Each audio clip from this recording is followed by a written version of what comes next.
اردو خبر کے معزز دوستوں، میں ہوں ماجد ملک اور آپ تمام دیکھنے اور سننے والوں کو السلام علیکم۔ ناظرین گرامی، ایک حالیہ تحقیق میں یہ بات سامنے آئی ہے کہ قدیم وقتوں میں معدوم ہو جانے والے ڈائنوسارز بھی کرونا وائرس جیسی بیماریوں کا سامنا کرتے آئے ہیں اور ڈائنوسارز بھی خطرناک بیماریوں کا شکار ہوتے تھے۔ اس تحقیق نے سائنسدانوں کو حیرت میں ڈال رکھا ہے۔ سوال یہ ہے کہ کیا دور جدید کی خطرناک وبائیں ماضی میں بھی پائی جاتی تھی اور ڈائنوسارز پر کی جانے والی تازہ تحقیق کس جانب اشارے کر رہی ہے؟ آج کی زیر نظر ویڈیو میں ہم آپ کو اسی حوالے سے اہم معلومات فراہم کرنے کی کوشش کریں گے، لہٰذا ویڈیو کو آخر تک ضرور دیکھیے گا، اور اگر آپ کو یہ ویڈیو پسند آئے تو اسے لائک کرتے ہوئے اپنے دیگر دوستوں کے ساتھ شیئر کر کے ہماری حوصلہ افزائی ضرور کیجیے گا۔ تو آئیے چل کر موضوع کا باقاعدہ آغاز کرتے ہیں۔ ناظرین گرامی، ڈائنوسار کے نام سے کون واقف نہیں؟ دیو قامت یہ جانور بھلے ہی آج ہالی ووڈ فلموں میں انٹرٹینمنٹ کا سبب ہوں، لیکن کبھی یہ دنیا کے جنگلوں میں واقعی راج کیا کرتے تھے۔ ڈائنوسارز کے متعلق کئی کہانیاں سنی اور سنائی جاتی ہیں، جیسا کہ نسل انسانی نے اپنی بقا کے لیے دنیا کے تمام ڈائنوسارز کو ختم کر دیا۔ کسی کہانی میں بیان کیا جاتا ہے کہ ڈائنوسارز کو خلائی مخلوق اپنے ساتھ کسی دوسرے سیارے پر لے گئی، لیکن ماہرین کی رائے اور تحقیق اس کے بالکل برعکس ہے۔ ماہرین کے مطابق دنیا میں ڈائنوسارز کا وجود تقریباً 240 ملین برس قبل کا ہے، اور ایک اندازے کے مطابق تقریباً 66 ملین سال پہلے تک یہ یہاں موجود رہے۔ سائنسدانوں کے مطابق ڈائنوسارز کے دنیا سے معدوم ہونے کی سب سے بڑی وجہ ایک کومیٹ یعنی شہاب ثاقب کا دنیا سے ٹکرانا ہے، لیکن اس کی اور بھی وجوہات ہو سکتی ہیں جو ماہرین اب تک سمجھنے کی کوشش کر رہے ہیں۔ ڈائنوسارز دنیا میں پائے جانے والے اب تک کے جانداروں میں سب سے بڑے جانور ہیں۔ ڈائنوسار یونانی زبان کے دو الفاظ کا امتزاج ہے، ڈینوس یعنی دیو قامت اور سارس یعنی چھپکلی، جس نام سے ہم واقف ہیں، یعنی انگریزی زبان میں بولے جانے والا ڈائنوسار ایک برطانوی ایناٹومسٹ رچرڈ اون نے 1842 میں متعارف کروایا تھا۔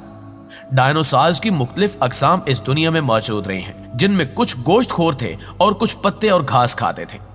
ماہرین کا ماننا ہے کہ گوشت خور ڈائنوسار ارتقاء کے باعث پرندوں میں تبدیل ہو گئے۔ کچھ ماہرین کا ماننا ہے کہ آج جو گوشت کھانے والے پرندے ہمیں نظر آتے ہیں، یہ ڈائنوسارز کی ہی بدلی ہوئی قسم ہے۔ دوستو، سائنسی تحقیق کے مطابق کچھ ڈائنوسارز ایسے بھی تھے جو اڑ سکتے تھے اور انہیں ایوین ڈائنوسار کہا جاتا تھا، اور جو اڑ نہیں سکتے تھے انہیں نان ایوین ڈائنوسار کہا جاتا تھا۔ ماہرین کے مطابق ڈائنوسار آہستہ آہستہ بدل رہے تھے۔ کچھ ایسے فوسلز ملے ہیں جو ڈائنوسار کی موجودہ دور کے پرندوں کے ساتھ مشابہت ثابت کرتے ہیں۔ اسی وجہ سے ماہرین کا ماننا ہے کہ ڈائنوسار آج نظر آنے والے کچھ پرندوں کے آباء و اجداد تھے۔ تحقیق بتاتی ہے کہ 144 ملین برس تک ڈائنوسارز اس دنیا میں موجود رہے۔ اس دوران دنیا بہت سی تبدیلیوں سے گزری۔ ڈائنوسارز کے فوسلز اور باقیات پر تحقیق سے معلوم ہوتا ہے کہ ڈائنوسارز دنیا میں کتنے عرصے تک موجود رہے۔ ڈائنوسارز کی موجودگی کے عرصے کو مختلف حصوں میں تقسیم کیا جاتا ہے۔ ڈائنوسارز سب سے پہلے ٹریاسک دور میں سامنے آئے اور پینگیا کے سپر کانٹینٹ میں رہے۔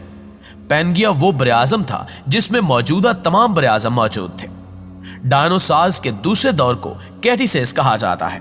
اس دور میں یعنی 66 ملین برس قبل براعظم ایسے ہی تھے جیسے آج ہمیں نظر آتے ہیں۔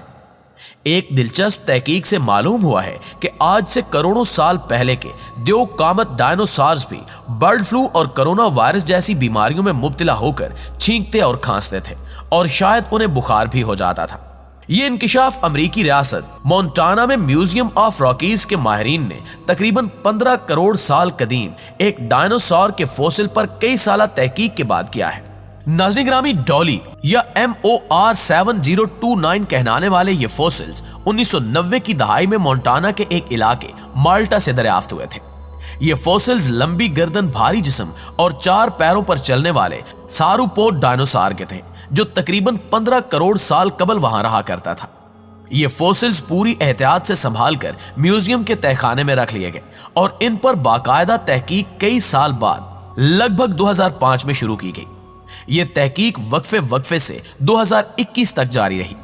اس دوران ڈولی ڈائنوسار کی دیگر باقیات بھی دریافت ہوئی، جبکہ اس کے مختلف حصوں کا محتاط مطالعہ بھی کیا جاتا رہا۔